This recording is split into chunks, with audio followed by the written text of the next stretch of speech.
He threw $100 bill at her face, right there, in a dirty diner booth, while she sat 7 months pregnant, wearing a dress from Goodwill. "Sign it," he said. "I have dinner reservations with my new girlfriend. She does CrossFit. You smell like failure." She signed. Not because she was weak, but because she was done. What her husband did not know, what nobody knew, was that this moment would cost him everything: his career, his freedom, his future. 3 years later, he would be serving her appetizers in an orange jumpsuit, begging her to remember his name. And she would look him dead in the eyes and say, "I am sorry. Have we met? This is not a fairy tale about a secret billionaire. This is the raw, brutal, beautiful story of a woman who lost her home, lost her newborn daughter, lost everything she had spent 10 years building. And then, with nothing but her grandmother's recipe book and a sisterhood of women who refused to let her fall, she built an empire from the ashes. But the road to justice? It nearly destroyed her first. 3 times she almost gave up. 3 times he tried to crush her completely. And the twist at the end? You will never see it coming. Stay with me. This story will change how you see survival. Lesson and value. Statement. Before we begin, I want you to know something. This story is not just entertainment. It is a mirror. If you have ever been told you were worthless by a partner, a parent, a system designed to break you, this story is your proof that they were wrong. The lesson is simple. The woman he tried to destroy became the woman who destroyed him, not with hate, not with revenge, but by becoming someone he could never touch again. That is the power of patience, spite, and sisterhood. Meaning of the story. The story matters because millions of women live it every day. They lose custody battles to abusers. They watch their children taken away by a system that protects predators. They rebuild their lives from nothing while the world tells them they are nothing. Eleanor's story is fictional, but the pain is real, the fight is real. And the victory, the possibility of victory, that is real too. If this story gives one woman the strength to keep fighting, it has done its job. The fluorescent lights of Rosie's diner hummed their familiar, tired song. Eleanor Matthews had memorized that sound over 10 years of marriage, 10 years of working double shifts to support a man who promised her the world. Now, 7 months pregnant and sitting in a cracked vinyl booth, she realized that promise had always been a lie. Marcus Matthews sat across from her, and he was unrecognizable. Gone was the struggling law student who used to kiss her forehead and whisper "thank you" when she slipped an extra 20 into his wallet. In his place sat a stranger in a charcoal suit that still had the price tag tucked inside the collar. He was texting someone, smiling at his phone, like it held secrets worth more than their entire marriage. Ellie's hands trembled as she looked down at the divorce papers spread across the sticky table. The terms blurred through the tears she refused to let fall. 0 alimony, no child support. She would get the rusted minivan with 200,000 miles on it. He would get the house, her grandmother's house, the house she had foolishly put his name on when they married because he said that's what couples do. That's what trust looks like. "Just sign it, Ellie," Marcus said, without looking up from his phone. "I have dinner reservations at 7. Ellie pressed her palm against her swollen belly. The baby kicked, as if sensing her mother's distress. "Marcus, I am 7 months pregnant. Where am I supposed to go?" He finally looked at her then, and his eyes held nothing. Not anger, not guilt, not even indifference. They held contempt. Pure, undiluted contempt for the woman who had scrubbed toilets and waited tables so he could study for the bar exam. "That is not my problem anymore," he said. "Should have thought about that before you let yourself go." Look at you. You used to be hot. Now you are just sad. The words landed like physical blows. Ellie had gained 40 pounds with the pregnancy. Her ankles were swollen. Her maternity dress was from Goodwill, faded blue with a small tear near the hem she kept meaning to fix. She had not had her hair done in 2 years. All the money went to Marcus. It always went to Marcus. He leaned across the table, close enough that she could smell the expensive cologne he never could have afforded 6 months ago. Brittany is 25, Ellie. She does CrossFit. She does not smell like baby powder and failure. Brittany. The name Ellie had found in his text messages 3 months ago. The name he swore was just a colleague. The name that now apparently did CrossFit. The diner door chimed, and Ellie watched Marcus's face transform. The contempt melted into something warm, something eager. She turned to see a woman walking toward them, platinum blonde hair, designer bag, red dress that hugged a body that had never carried a child, never sacrificed, never known what it meant to pour yourself empty for someone else. Brittany Cole stopped at their booth and looked at Ellie's pregnant belly with undisguised disgust. Babe, is she crying? God, that is pathetic. Marcus stood, straightening his new tie. Almost done here. He reached into his pocket and pulled out a bill, tossing it onto the table in front of Ellie. For your trouble. Buy the baby something. Oh, wait. He laughed. You probably cannot even afford diapers. Ellie stared at the $100 bill like it was a dead thing. 10 years. She had given him 10 years. She had typed his law school papers until 3 in the morning.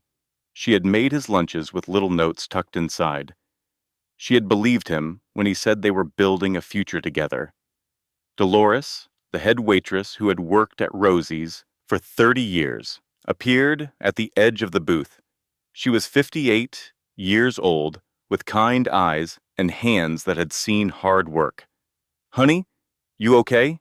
You need me to call someone? Ellie could not answer. She watched through the window as Marcus wrapped his arm around Brittany's waist. She watched as he kissed her, deeply, possessively, right there in the parking lot where anyone could see, where Ellie could see. Then Brittany turned and looked directly at the window, directly at Ellie, and she smiled.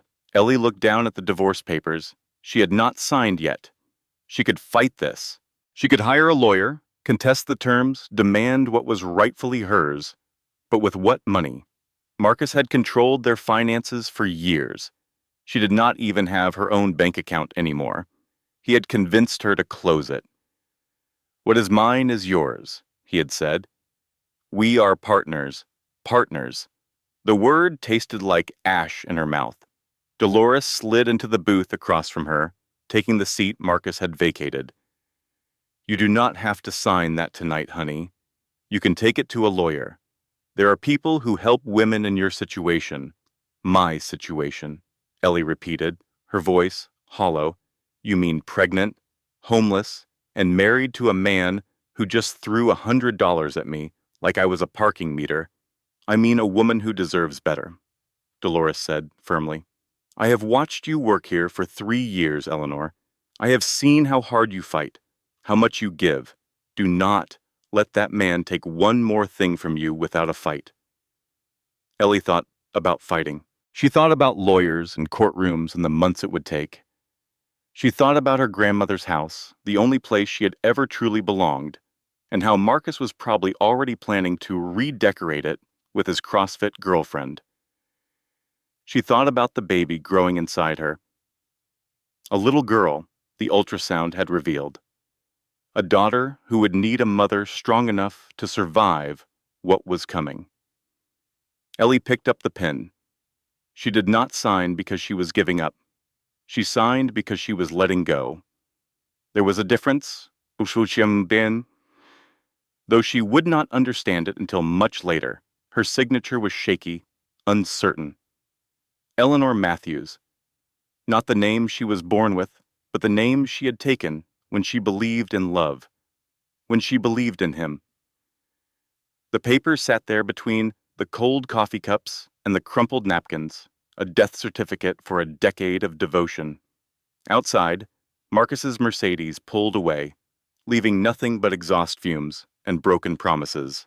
Ellie sat alone in that booth for a long time. Dolores brought her decaf tea without being asked.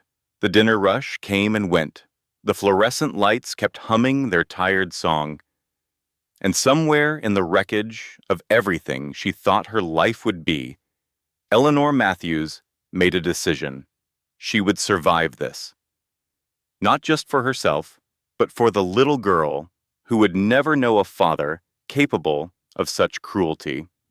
She just had no idea how hard that survival would be. The drive home took 23 minutes. Ellie knew because she counted every one of them, trying to hold herself together long enough to reach the only safe place she had left. Grandma May's house sat at the end of Maple Street, a white colonial with green shutters that May Ellen Richardson had purchased in 1962 with money she saved from 20 years of working as a seamstress. 4 generations of women had been raised in that house. Ellie had taken her first steps on that porch. She had learned to bake in that kitchen. She had planned to raise her own daughter in the bedroom, where she herself had dreamed as a child. But when Ellie turned onto Maple Street, her headlights illuminated a nightmare. Moving trucks. 2 of them, parked in the driveway. Men in uniforms were carrying furniture out of the house, her grandmother's furniture, her childhood. Ellie slammed the minivan into park and stumbled out, her pregnant belly making every movement awkward and slow.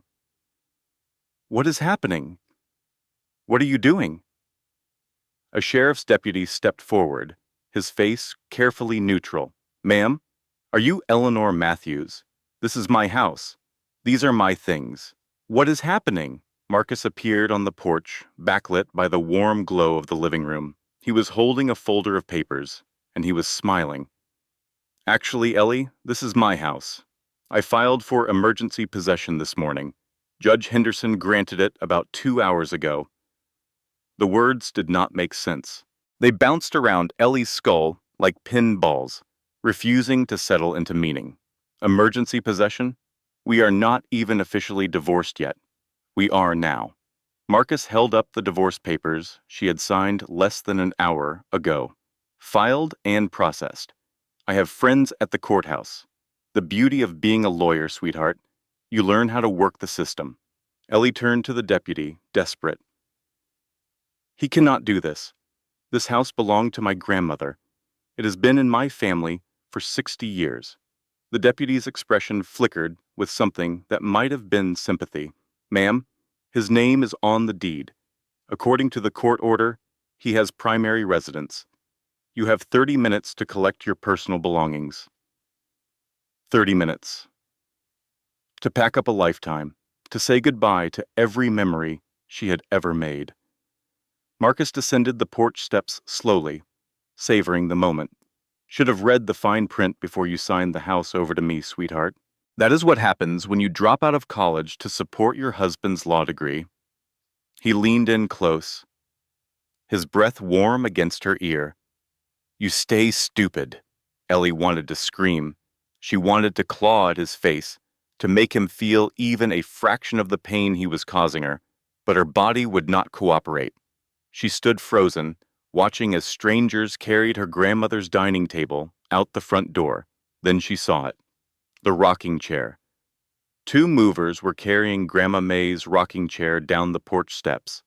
The chair where 4 generations of women had rocked their babies. The chair where Ellie had sat as a little girl, listening to stories about strength and resilience and the particular kind of love that women carry for each other across time.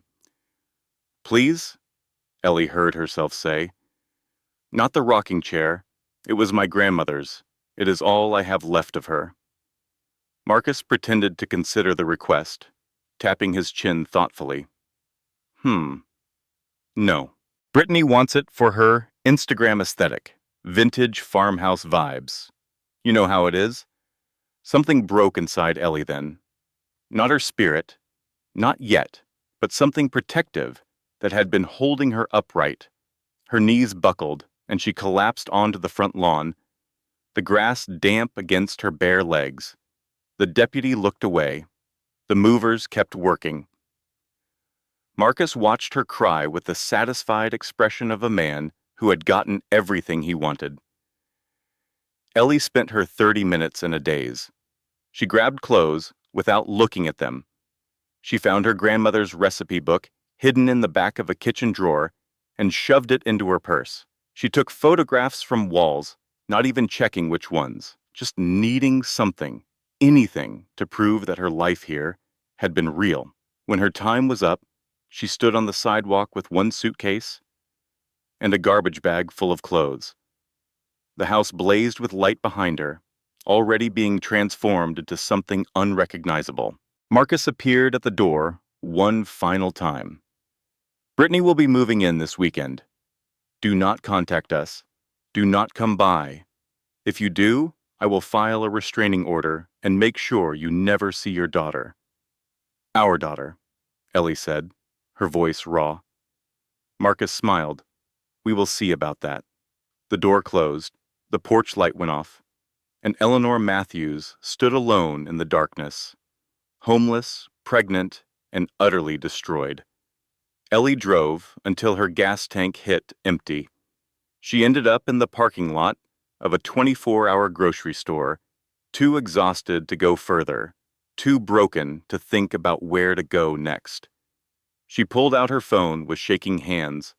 Her contact list was painfully short. Marcus had been so good at isolating her, so subtle about it. Her college friends had drifted away. Her coworkers were acquaintances, not confidants. Her parents were dead, killed in a car accident the year before she met Marcus. She had no one. Ellie scrolled through her phone until she found a number she had saved months ago, but never called. A hotline for domestic violence and emergency housing. She had saved it secretly, late at night, telling herself she was being dramatic. Marcus never hit her. He was not that kind of abuser. But sitting in that parking lot, she finally understood that abuse did not always leave bruises on your skin. Sometimes it left them on your soul. She dialed the number. A woman answered on the second ring. Crisis hotline. How can I help you tonight? Ellie opened her mouth to speak, but what came out was a sob, then another. Then she was crying so hard she could not breathe. Great, heaving waves of grief and fear and rage that had been building for years. The woman on the other end did not hang up. She did not rush Ellie or ask her to calm down. She just waited, her presence steady and patient through the phone. Finally, Ellie managed to speak. I do not know where to go. I do not know what to do. I am 7 months pregnant and my husband just threw me out of my house and I have nowhere to go. I have no one. You have us, the woman said simply. Tell me where you are. We are going to help you. The women's shelter was not what Ellie had expected. In her mind, shaped by movies and television, it would be grim, institutional, a place where broken people went to be reminded of how broken they were. Instead, she found a converted Victorian house on a quiet residential street. There were flowers and window boxes, a swing set in the backyard, the smell of coffee, and something baking. When she walked through the door, a woman met her in the entryway. She was 52 years old, black, with reading glasses perched on her nose and an expression that suggested she had seen everything and could still be surprised by nothing. Her name tag read Patricia Wilson, but she introduced herself differently. Call me Pat, she said, taking Ellie's suitcase without asking. Everyone does. You look like you could use some sleep and about 14 cups of tea. Ellie followed Pat through a living room where two women sat watching television, through a kitchen where a teenage girl was doing homework at the table, up a narrow staircase to a small room with a single bed, a dresser, and a window that looked out over the backyard swing set. It is not much, Pat said, but it is safe. And right now, safe is enough. Ellie sat on the bed. The mattress was thin, but clean. The blanket smelled like lavender. I do not understand how this happened, she said, more to herself than to Pat. I did everything right. I was a good wife, big toi. I worked hard. I loved him. Pat sat down beside her. Honey, that is the first thing you need to let go of. This did not happen because you did something wrong. This happened because you married a man who sees people as things to use, and when he was done using you, he threw you away. The words were harsh, but Pat's voice was gentle. She had delivered this truth 1,000 times to 1,000 women, and she knew that gentleness was the only way it could land without causing more damage. But I should have seen it, Ellie insisted. There must have been signs, red flags, something. There probably were, Pat agreed. But let me ask you something. Did he start out cruel, or did he start out charming, attentive, like you were the most important person in the world? Ellie thought about the early days, Marcus bringing her flowers for no reason, Marcus insisting on paying for everything, even when she offered, Marcus telling her she was too pretty to work so hard, that he would take care of her once he finished law school. He made me feel special, Ellie whispered. Pat nodded. They always do. That is how it works. They build you up so they can tear you down. They make you dependent so they can control you. And by the time you realize what is happening, you are so deep in it that you cannot remember who you were before. Ellie looked down at her hands. Her wedding ring was still there, a thin gold band that Marcus had bought at a pawn shop because they could not afford anything better. She had loved that ring. She had loved what it represented. She pulled it off her finger and set it on the dresser. What happens now? Now you rest, Pat said. Tomorrow we will talk about options. There are programs for women in your situation. Job training, legal aid, housing assistance. But tonight, you just need to sleep. Ellie did sleep, though her dreams were haunted. She dreamed of her grandmother's rocking chair, of Brittany sitting in it and laughing. She dreamed of Marcus signing documents, always signing documents, while she stood helpless and voiceless in the corner. She woke to sunlight streaming through the window and the sound of children playing in the backyard. For a moment, she did not remember where she was. Then it all came rushing back, and she had to press her fist against her mouth to keep from screaming. The days that followed blurred together. Ellie met with caseworkers who helped her apply for emergency assistance. She saw a doctor at a free clinic who confirmed that the baby was healthy, that her body was doing exactly what it should despite the stress. She attended group sessions where women with haunted eyes shared stories that made her own seem almost manageable. 2 weeks after arriving at the shelter, Ellie sat across from Pat in a small office filled with filing cabinets and motivational posters. Your husband is a lawyer, Pat said, reviewing a file. That makes things complicated. I know. He has money and connections. You have neither. Pat looked up. In a fair world, that would not matter. But we do not live in a fair world, Ellie. We live in a world built by men like your husband. So what do I do? Pat slid a business card across the desk. There is a woman named Carmen Reyes. She is a lawyer who does pro bono work for domestic violence survivors. She is tough as nails, and she does not scare easy. Ellie took the card. It was simple. Just a name, a phone number, and the scales of justice. She is fighting 3 custody cases right now, Pat continued. Yours would make 4. She might not have time. But she might? She might. Pat leaned back in her chair. But Ellie, I need you to understand something. Even with a good lawyer, even with the truth on your side, you might lose. The system is not built to protect women like us. It is built to protect men like your husband. Then why fight at all? Pat smiled. It was the first time Ellie had seen her smile, because every fight changes the system a little. Every woman who refuses to go quietly makes it easier for the next woman. And because your daughter is watching, even if she is not born yet. She is watching, and she is learning what strength looks like. Ellie thought about that for a long time. Her daughter, a little girl who would grow up in a world that was already stacking odds against her. A little girl who would need to know that her mother fought, even when fighting seemed impossible. She picked up the phone and dialed Carmen Reyes. Carmen Reyes was not what Ellie expected. Where Pat was warm and maternal, Carmen was sharp edges and barely contained fire. She was 45, Latina, with silver streaking her dark hair and a gaze that could cut glass. "Tell me everything," Carmen said at their first meeting. "Do not leave anything out. Do not make yourself sound better than you were. Do not make him sound worse than he was. Just tell me the truth," Ellie told her.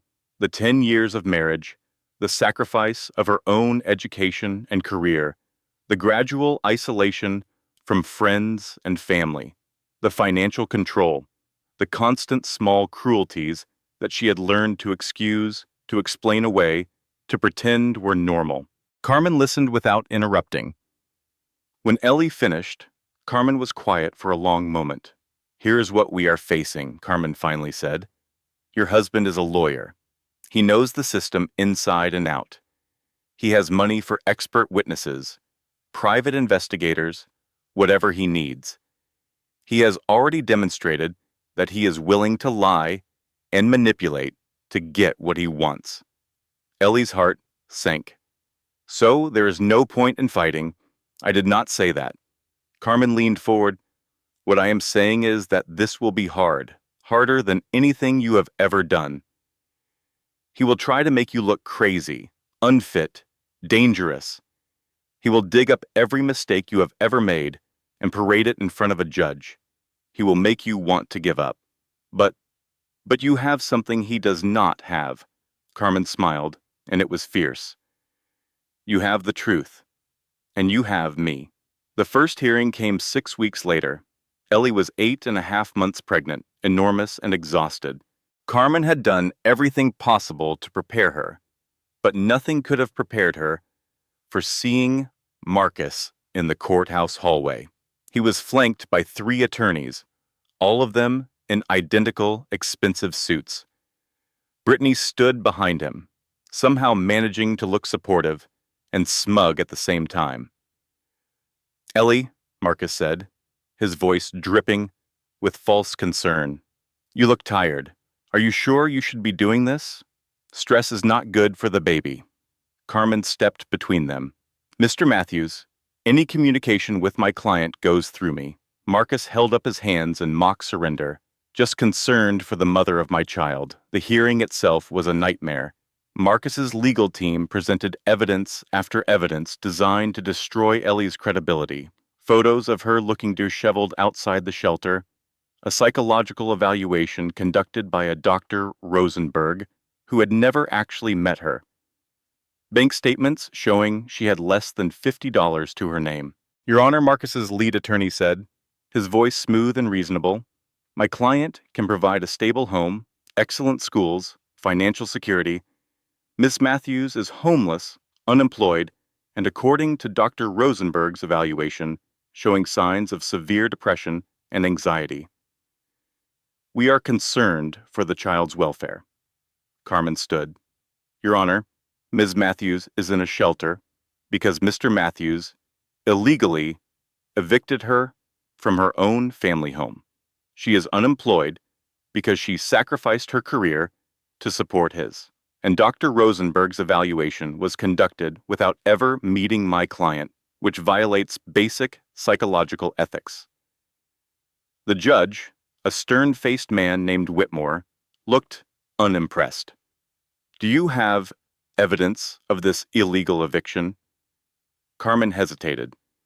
"The emergency possession order was filed legally, Your Honor, but the circumstances surrounding it, then it was not illegal," Judge Whitmore interrupted. "Continue, Mr. Patterson." Ellie watched helplessly as Marcus's attorney painted a picture of a woman spiraling into madness. A woman incapable of caring for a child. A woman who should be grateful that her successful husband was willing to step up and take responsibility. When it was finally Carmen's turn to speak, Ellie could see the frustration in her lawyer's eyes. The deck was stacked.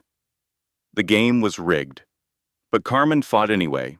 Your Honor, Ms. Matthews was a devoted wife for 10 years. She worked multiple jobs to support Mr. Matthews through law school. She has no history of mental illness, no criminal record, no substance abuse issues. The only thing she is guilty of is trusting a man who betrayed her. And yet, Judge Whitmore said, reviewing the papers in front of him, she is currently homeless and unemployed. Those are facts, Ms. Reyes. Whatever the circumstances that led to them, they are facts. Your Honor, please. Ellie stood before Carmen could stop her. Her voice was shaking, but she could not stay silent anymore. I am depressed because he stole my house. I am anxious because he is trying to steal my baby. That is not mental illness. That is a normal reaction to being terrorized. The judge's expression hardened. Ms. Matthews, please control yourself. Control myself? Ellie's voice rose. He controlled me for 10 years. He isolated me from my friends. He told me I was stupid. He made me dependent on him on purpose. And now he is using that dependence as proof that I cannot survive without him. Ms. Matthews, Judge Whitmore said sharply, one more outburst and I will hold you in contempt. Carmen pulled Ellie back down. The damage was done. She could see it in the judge's face, in the satisfied smirk on Marcus's lips. The ruling came down like a guillotine.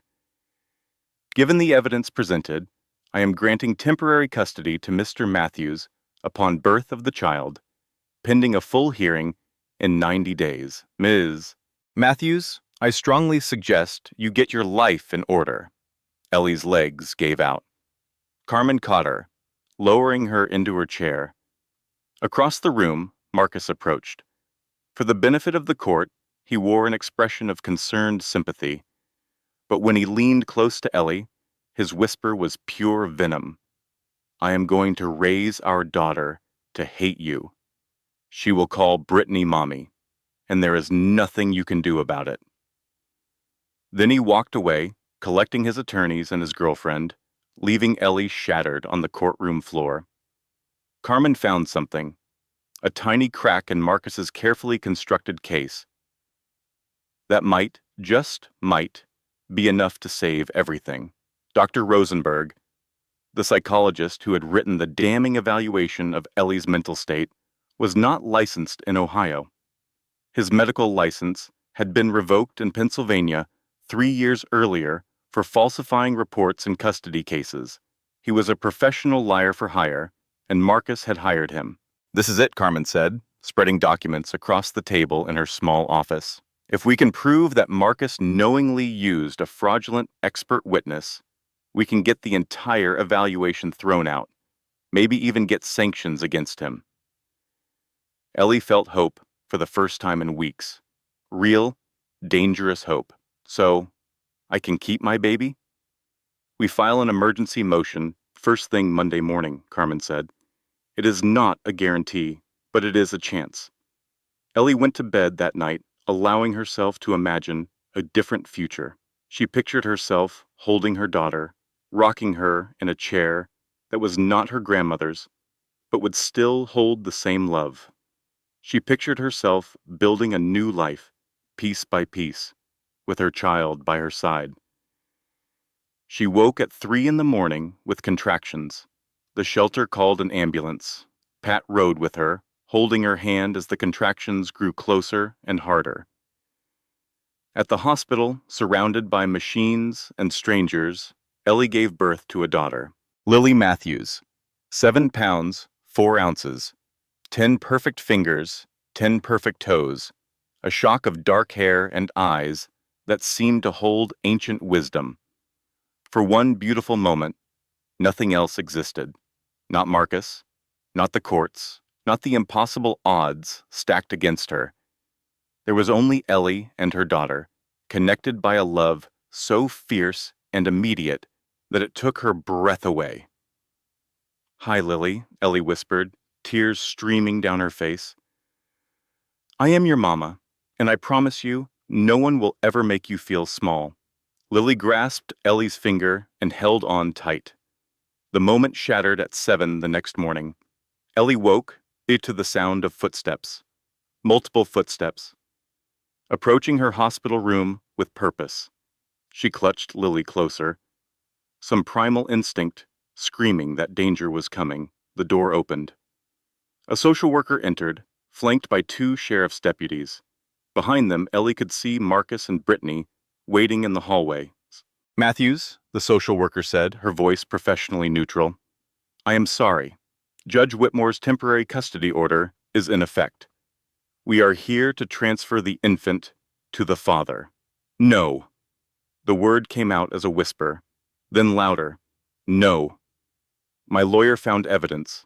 The psychological report was fake. We are filing an emergency motion."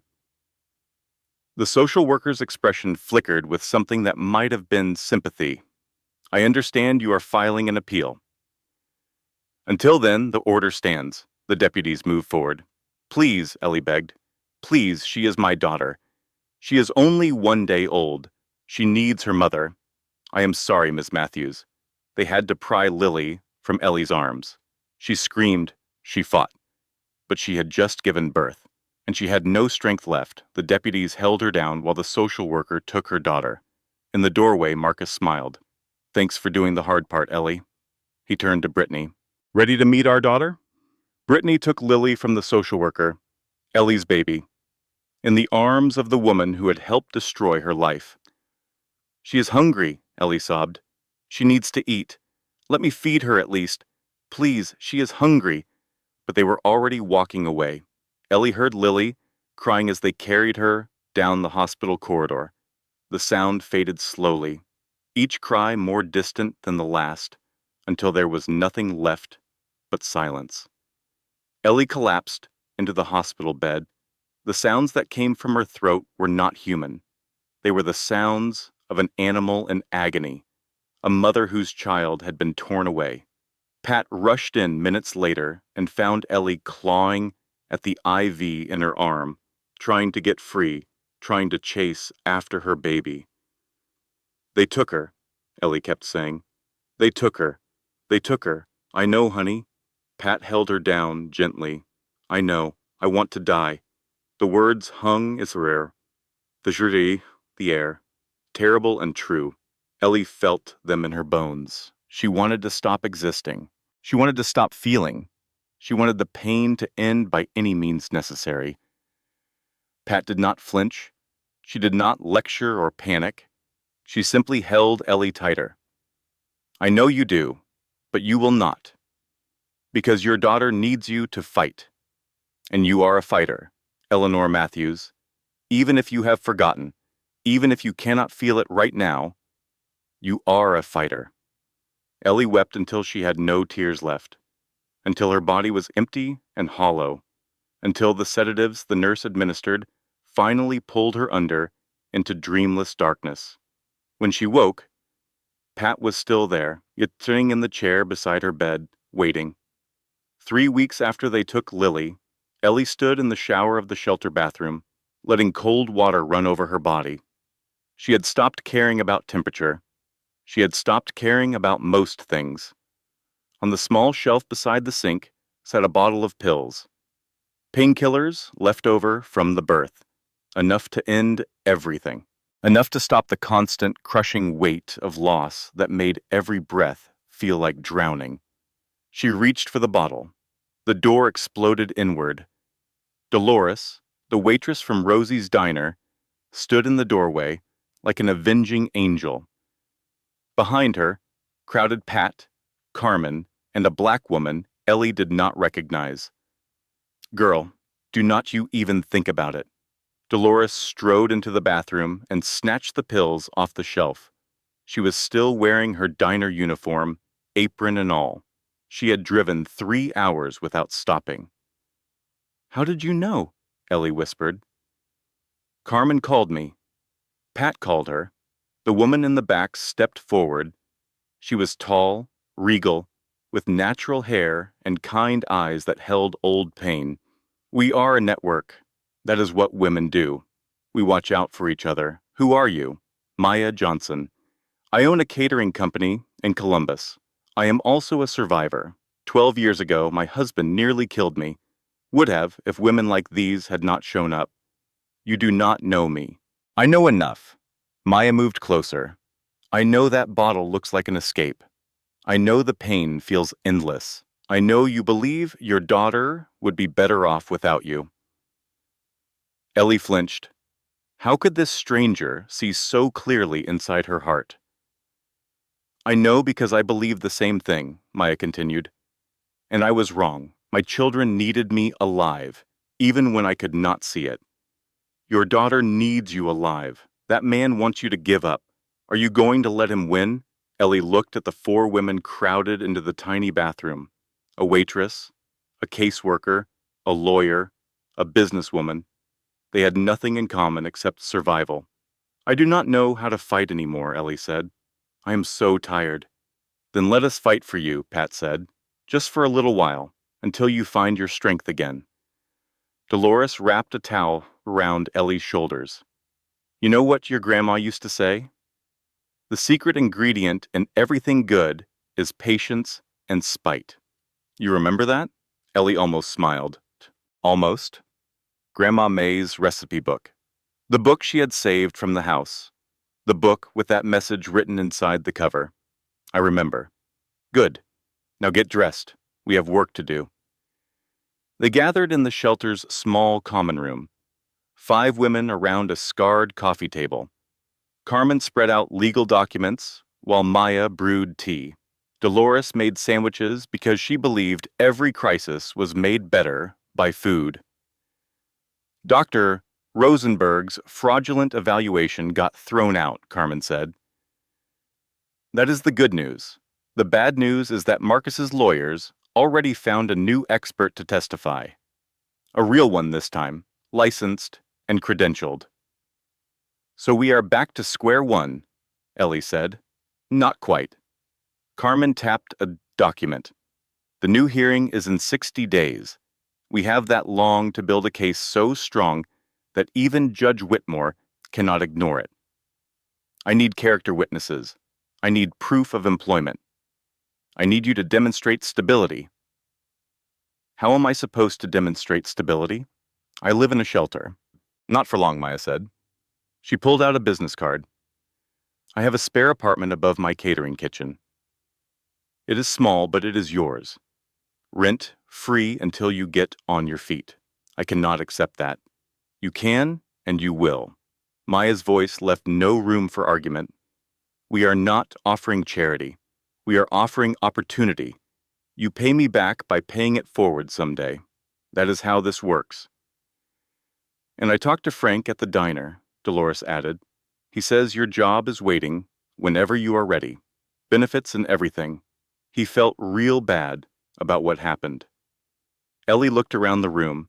These women barely knew her. Some of them had only met her tonight. And yet, here they were, rearranging their lives to save hers. Why? She asked.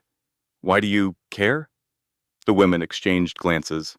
It was Pat who finally answered. Because someone did it for me once, when I was where you are, when I thought there was no way forward.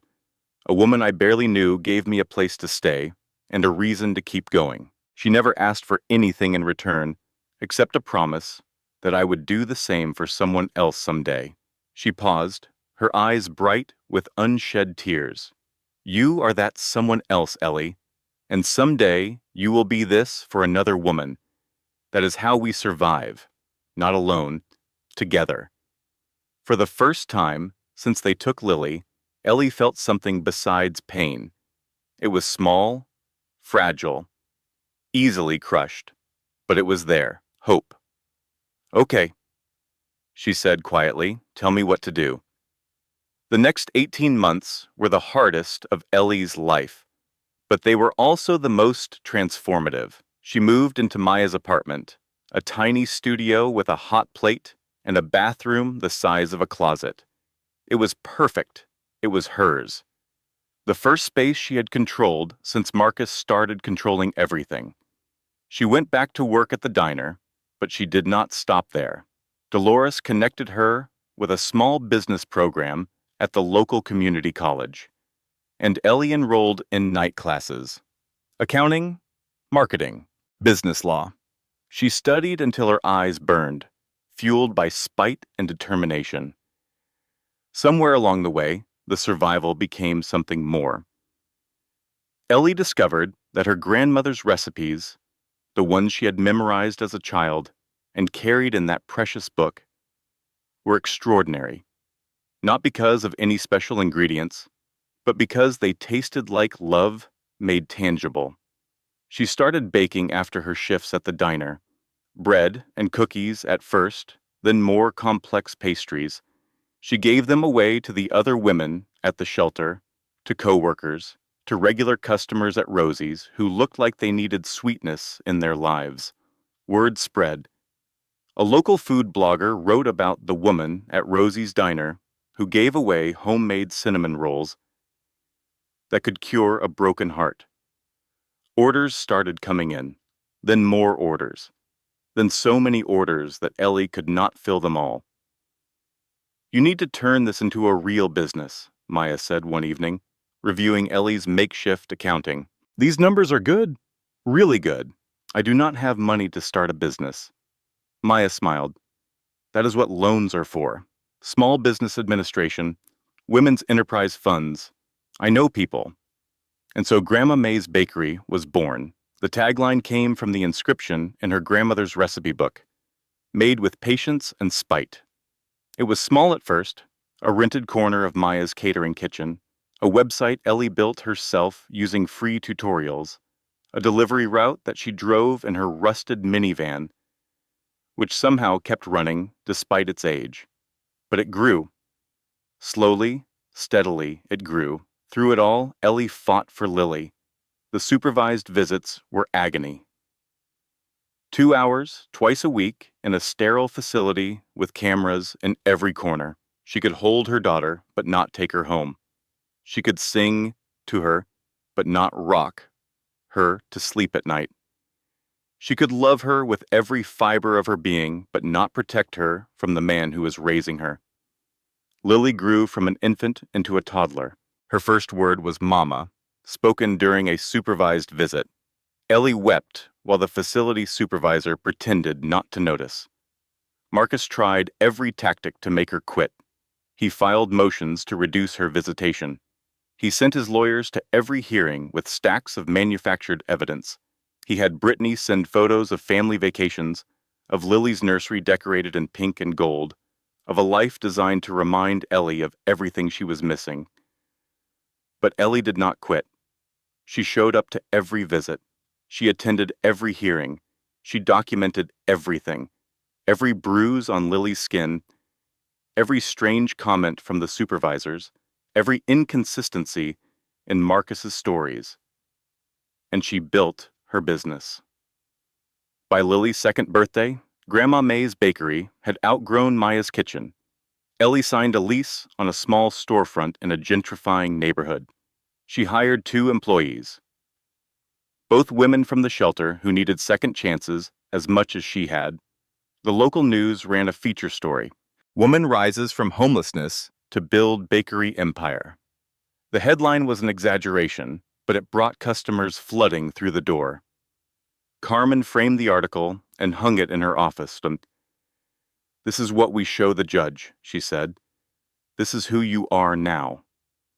The final custody hearing was set for the following month. Ellie was ready. She had stable housing, a successful business, a support network, and 2 years of documented devotion to her daughter. For the first time, she allowed herself to believe she might actually win. That was when everything fell apart again. The first blow came on a Tuesday morning. Ellie arrived at the bakery to find a certified letter taped to her door. She opened it expecting a health inspection notice or a zoning update. Instead, she found a cease and desist order.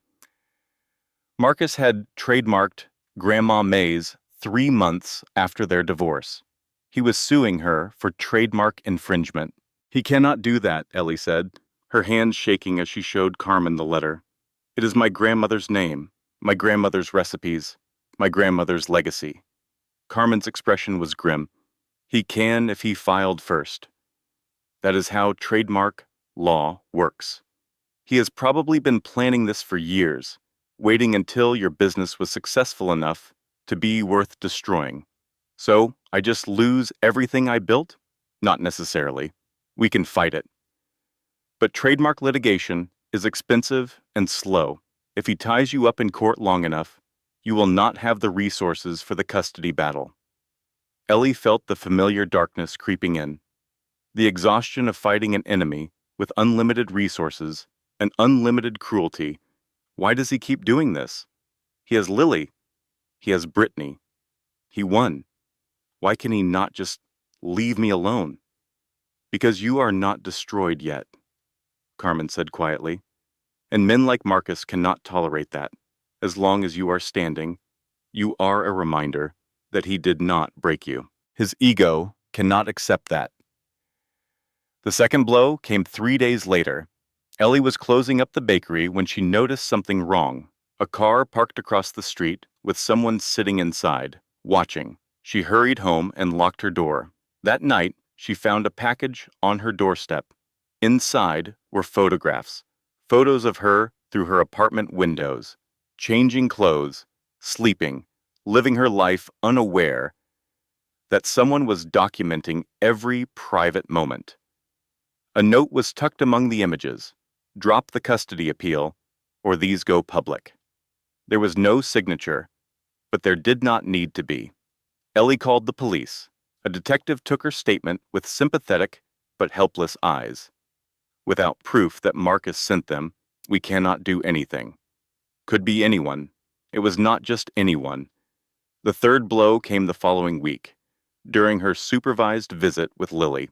Lily was almost 2.5 now, walking confidently and babbling in that mix of words and gibberish that toddlers use. Ellie had brought homemade cookies, as she always did. She was teaching Lily to dip them in milk when she noticed something wrong. A bruise on Lily's arm. Small but distinctive, shaped like fingers. What happened to her arm? Ellie asked the supervisor, fighting to keep her voice calm. Mr. Matthews said she fell out of her high chair. Ellie looked at the bruise again. She had seen enough bruises to know the difference between a fall and a grab. This was not from falling. That is not a fall, she said. Someone grabbed her. Miss Matthews, please remain calm. I am calm. Look at it. Look at the shape. That is from a hand. Someone grabbed my daughter hard enough to leave a bruise. The supervisor's expression closed off. I understand you are concerned. I will note it in my report. Note it? Ellie's calm shattered. Someone is hurting her, and you are going to note it? She reached for Lily, pulled her close. Lily started crying, confused by her mother's intensity. The supervisor pressed a button, and suddenly there were security guards in the room. Ms. Matthews, I need you to release the child. No, she is my daughter, and someone is hurting her, and I will not let you give her back to him. But they did. They always did. The security guards pried Lily from Ellie's arms for the second time in her daughter's short life. Lily screamed for her mama as they carried her away, and Ellie screamed too, fought too, until they physically restrained her. The next day, a court order arrived.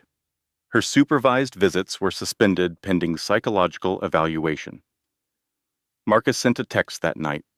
Told you, you cannot win against me. Every move you make, I will be 10 steps ahead. Ellie sat alone in her apartment, surrounded by the wreckage of everything she had built. Her business was under attack. Her daughter was being hurt. Her visitation rights were suspended. She was exactly where Marcus wanted her. Broken, helpless, ready to give up. She picked up her phone and called Carmen. I cannot do this anymore. Ellie? No, listen to me. I have fought for 3 years. I have done everything right. And he just keeps winning. He keeps hurting her. And I cannot stop him. There was a long pause. Then Carmen spoke, her voice hard as iron. I need to tell you something. Something I should have told you at the beginning, but did not. Because I wanted you to fight for the right reasons. What? Marcus's psychology evaluation? The fake one from Dr. Rosenberg? It included a real report that Dr. Rosenberg was paid to bury. A report that showed Marcus has narcissistic personality disorder. Textbook case. I have been trying to get it out admitted into evidence for 2 years, but he keeps blocking it. Why did you not tell me? Because I needed you to fight without that knowledge. I needed you to be strong for yourself, not for revenge. Ellie was silent for a moment, then something shifted in her chest. The despair was still there, but underneath it, something else was stirring, something that felt like fire. How do we get that report? That is the thing, Carmen said. We cannot. Not through legal channels. He has every exit blocked.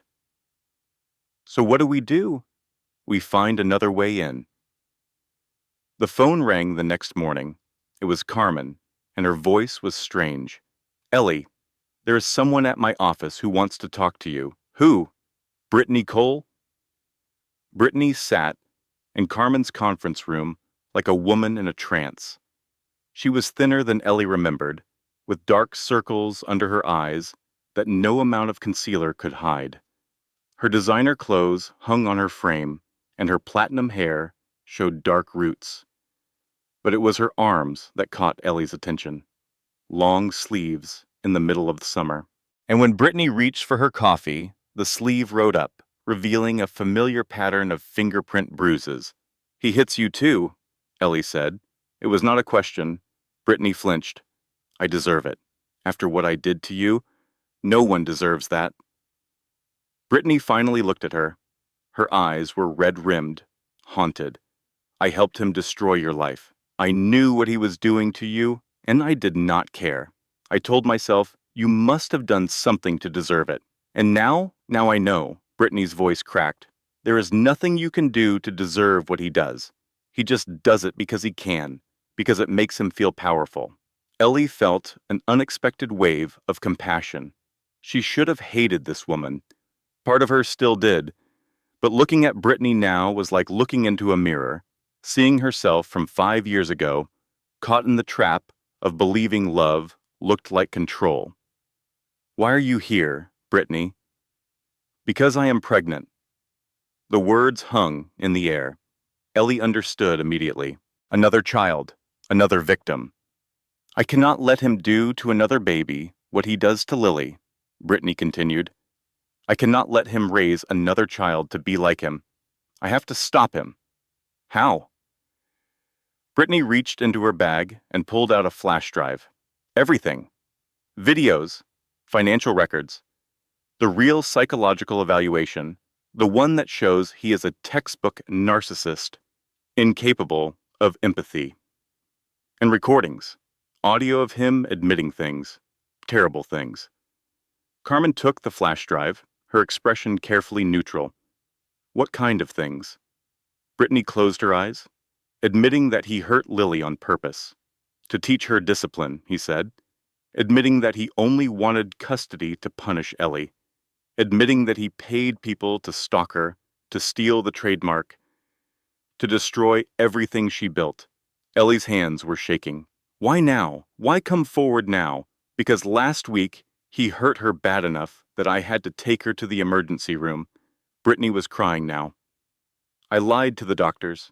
I said she fell down the stairs, but she did not fall. He pushed her because she would not stop crying. She is 2 years old, and he pushed her down the stairs. The room went silent. Carmen looked at Ellie. Ellie looked at Brittany. Two women who should have been enemies, united by the monster they both knew too well. This changes everything, Carmen said finally. This is not just family court anymore. This is criminal. Federal, potentially. Witness tampering, stalking, assault on a minor. What do we do? Ellie asked. We bring down the whole house, Carmen replied. But we have to do it right. One shot, no mistakes. The next few months were a masterclass in patience and spite. Brittany stayed with Marcus, playing the dutiful girlfriend while secretly documenting everything. It was dangerous work. Every day she risked discovery. Every night she slept beside a man who would destroy her if he knew what she was doing. Meanwhile, Carmen built the case. She brought in federal investigators who agreed to coordinate with her if she could deliver Marcus on a silver platter. She assembled evidence like a puzzle, each piece fitting perfectly with the next. Ellie kept running her bakery, kept showing up even though her visitation was still suspended. She hired a second lawyer to fight the trademark suit, using techniques that would slow the proceedings to a crawl. And the sisterhood grew. Maya, Dolores, Pat, other women who had survived men like Marcus. They formed a network, passing information, providing support, watching each other's backs. One night, Brittany called in a panic. He found the flash drive. He knows. Get out, Ellie said immediately. Right now. We will figure out the rest later. Brittany fled to the shelter, bruised and terrified but alive. Marcus tried to file a missing persons report, painting himself as a concerned partner. But the police were already watching him. The federal investigation was underway. 2 weeks later, they were ready. The restaurant Marcus chose for dinner was upscale and expensive, the kind of place where powerful men made deals that shaped the world. He had no idea that tonight, the deal being made was his own destruction. Brittany wore a wire taped to her stomach, hidden beneath a loose maternity dress. Ellie sat in a surveillance van 2 blocks away, listening through headphones as Marcus ordered a bottle of wine that cost more than she used to make in a week. You seem tense, Marcus said through the microphone. What is wrong? Just pregnancy hormones, Brittany replied. Her voice was steady, but Ellie could hear the fear underneath. In the van, Maya put a hand on Ellie's shoulder. She is doing great. He is going to know, Ellie whispered. He always knows. Not this time. On the recording, Marcus was talking about his latest case. Some corporate merger that would make his partners very rich. He sounded relaxed, confident, in control. Brittany steered the conversation carefully. Marcus, can I ask you something? About Lily? A pause. What about her? I saw the bruise, the new one, on her shoulder. Marcus's voice went cold. She fell. She did not fall. Silence stretched through the earpiece. Ellie stopped breathing. Then Marcus laughed. It was a sound Ellie knew too well. The laugh he used when he was about to say something cruel. Fine, I grabbed her. She would not stop screaming. Sometimes discipline requires a firm hand. She is 2 years old, and she needs to learn early. My father hit me, and I turned out fine. Brittany pressed further, guided by hours of coaching from investigators. What about Ellie? Do you feel guilty about what you did to her? Guilty? Marcus sounded amused. Ellie was nothing, a stepping stone. She served her purpose. What purpose? Getting me through the law, school? Building my career? Giving me a child to use as leverage. He paused to sip his wine. She should be grateful I kept her around as long as I did. And the stalking? The photographs? The trademark? Marcus leaned in. Ellie could hear his smile through the microphone. That was just fun, watching her build something and knowing I could take it away. She thought she escaped me. I wanted her to understand that she never really would. It was enough, more than enough. The restaurant doors opened. Federal agents in dark suits moved with practiced efficiency. Marcus was in handcuffs before he could reach for his phone. Marcus Matthews, you are under arrest for wire fraud, conspiracy, witness tampering, stalking, and child endangerment. What? Marcus looked around wildly. This is a mistake. I am a lawyer. I know my rights. Then you know you have the right to remain silent, the lead agent said. I suggest you use it. As they led him out, Marcus spotted Ellie standing by the door. He had not seen her in years, and for a moment, confusion crossed his face, then understanding, then rage. You? You did this? Ellie stepped forward. 3 years of pain, of fighting, of rebuilding herself from rubble, condensed into a single moment. No, Marcus. You did this. I just made sure someone was finally watching. They took him away. Ellie watched until the police car disappeared around the corner, then she allowed herself to cry. The trial lasted 4 months. Marcus's partners abandoned him. His clients fled. His expensive lawyers worked on contingency, then quit when it became clear he could not pay them. The evidence was overwhelming. The recordings, the financial documents, Brittany's testimony. A parade of women Marcus had terrorized over the years. Finally free to speak their truth, Ellie took the stand on a Thursday morning in late spring. She told the jury everything. The isolation, the manipulation, the theft of her grandmother's house and her grandmother's name, the day they ripped her newborn daughter from her arms. When she finished, the courtroom was silent. Even the judge looked moved. Marcus tried to represent himself in the final days, a desperate move from a desperate man. He ranted about conspiracies and vindictive ex-wives. He accused Brittany of entrapment. He blamed everyone but himself. The jury deliberated for less than 3 hours, guilty on all counts. The sentencing hearing came 2 weeks later. Marcus stood before the judge in an orange jumpsuit, diminished and defeated. The confident lawyer who had thrown $100 bill at his wife was gone. In his place stood a broken man, facing consequences he never believed would come.